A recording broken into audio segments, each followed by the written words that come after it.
Bismillahirrahmanirrahim. Assalamualaikum warahmatullahi wabarakatuh. Perkenalkan, nama saya Norlaili Izzati, NIM 200101070520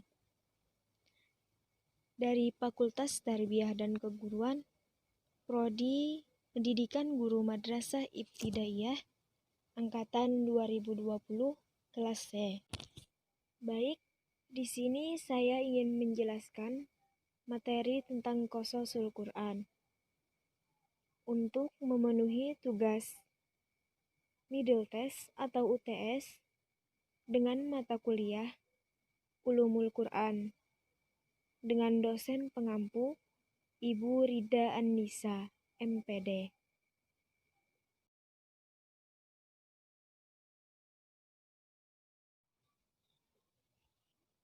Qososul Quran. Kata qosos adalah bentuk jamak dari kata qisas. Kata itu berasal dari kata kerja qosso yakussu. Kata qosos dan kata lain yang seakar dengannya di dalam Al-Quran tersebut sebanyak 30 kali. Kisah berasal dari kata al-qassu yang berarti mencari atau mengikuti jejak, seperti contoh qassastu atsarahu, artinya saya mengikuti atau mencari jejaknya. Kata al-qassas adalah bentuk masdar, seperti dalam firman Allah Quran Surah Al-Kahfi ayat 64. A'udzu billahi minasyaitonir rajim. Bismillahirrahmanirrahim. Qala dzalika ma kunna nabghi fartadda ala atharihima qasasa. Shadaqallahul azim. Artinya, Musa berkata, itulah tempat yang kita cari. Lalu keduanya kembali mengikuti jejak mereka semula. Maksudnya, kedua orang dalam ayat itu kembali lagi untuk mengikuti jejak dari mana keduanya itu datang. Dalam Kamus Besar Bahasa Indonesia, kisah diartikan sebagai cerita atau kejadian dalam kehidupan seseorang. Qosos berarti berita berurutan, sedangkan al-qisas berarti urusan, berita, perkara, keadaan. Firman Allah Quran Surah Al-Imran ayat 62. A'udzu billahi minasyaitonir rajim. Inna hadza lahuwal qasasul haqq. Wa ma min ilahin illallah wa innallaha lahuwal azizul hakim. Shadaqallahul azim. Artinya, sungguh ini adalah kisah yang benar.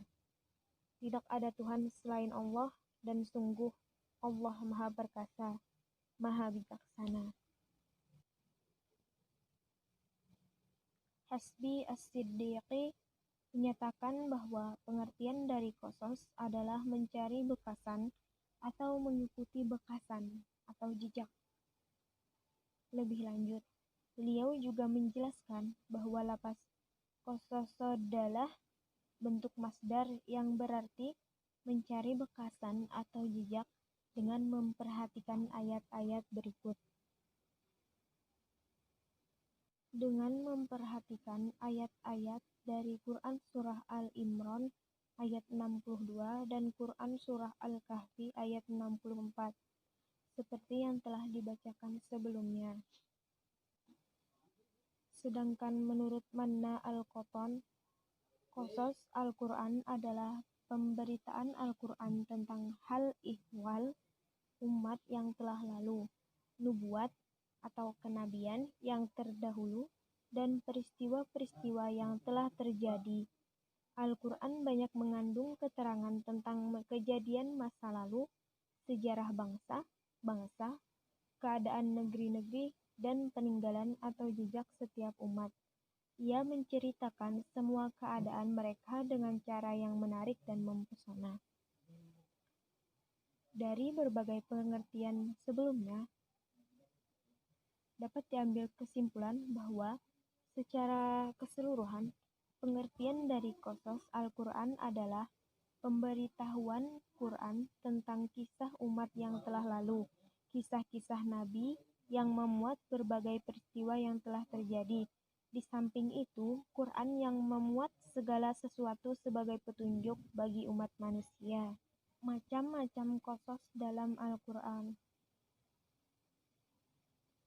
Dilihat dari segi waktu terjadinya peristiwa yang diceritakan dalam Al-Quran, qasas dibagi menjadi 3 macam. 1. Kisah hal-hal gaib pada masa lalu, yaitu kisah yang menceritakan kejadian-kejadian gaib yang sudah tidak bisa ditangkap oleh panca indera yang terjadi di masa lampau, seperti kisah Nabi Nuh, Nabi Musa, dan kisah Siti Maryam. 2. Kisah hal-hal gaib pada masa kini, yaitu kisah yang menerangkan hal-hal gaib pada masa sekarang, meski sudah ada sejak dulu dan masih akan tetap ada sampai masa yang akan datang, dan yang menyingkap rahasia-rahasia orang-orang munafik, seperti kisah yang menerangkan tentang Allah Subhanahu wa Ta'ala dengan segala sifat-sifatnya, para malaikat, jin, setan, dan siksaan neraka, kenikmatan syurga, dan sebagainya. Ketiga, kisah hal-hal gaib pada masa yang akan datang, yaitu kisah-kisah yang menceritakan peristiwa akan datang yang belum terjadi pada waktu turunnya Al-Quran. Kemudian, peristiwa tersebut betul-betul terjadi. Ditinjau dari segi materi, kisah para nabi, kisah orang-orang yang belum tentu nabi dan kelompok-kelompok manusia tertentu, dan kisah peristiwa-peristiwa dan kejadian-kejadian di zaman Rasulullah SAW seperti kisah Perang Badar. Hikmah dari qasasul Quran. Di antara hikmah yang dapat kita ambil dari kajian kisah-kisah dalam Al-Quran, seperti yang disebutkan oleh Manna Khalil Al-Qatan dan Ahmad Syadali dalam buku mereka masing-masing, antara lain sebagai berikut. 1. Menjelaskan asas-asas dan dasar-dasar dakwah agama Allah dan menerangkan pokok-pokok syariat yang diajarkan oleh para nabi. 2. Menuguhkan hati Rasulullah SAW dan umatnya dalam mengamalkan agama Allah, serta menguatkan kepercayaan para mukmin tentang datangnya pertolongan Allah dan kehancuran orang-orang yang sesat. 3. Menyibak kebohongan para ahli kitab dengan hujah yang membenarkan keterangan dan petunjuk yang mereka sembunyikan, dan menentang mereka tentang isi kitab mereka sendiri sebelum kitab tersebut diubah dan diganti seperti firman Allah.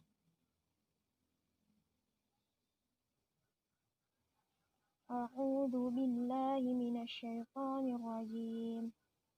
Kullu ta'ami kana hillal li bani Israila illa ma harrama Israilu ala nafsihi min qabli an tunazzala at-Taurah. Qul fa'tu bit-Taurati fatluha in kuntum shadiqin. Shadaqallahul azim. Artinya, semua makanan itu halal bagi Bani Israel, kecuali makanan yang diharamkan oleh Israel atas dirinya sebelum Taurat diturunkan. Katakanlah, maka bawalah Taurat lalu bacalah, jika kamu orang-orang yang benar. Alhamdulillah, Mungkin hanya itu yang dapat saya sampaikan. Saya sadar masih banyak sekali kekurangan dari penyampaian saya ini. Mudah-mudahan ayat-ayat dan penjelasan tentang qasasul Quran yang telah saya sampaikan bisa menambah pengetahuan kita semua. Terima kasih saya ucapkan kepada Ibu Rida Annisa MPD selaku dosen pengampu mata kuliah Ulumul Quran yang telah memberikan saya tugas ini. Dengan adanya tugas ini, pengetahuan saya tentang ayat-ayat Al-Quran, khususnya tentang kisah-kisah dalam Al-Quran jadi bertambah. Mudah-mudahan bisa bermanfaat juga bagi para pendengar. Terima kasih. Akhirul kalam. Assalamualaikum warahmatullahi wabarakatuh.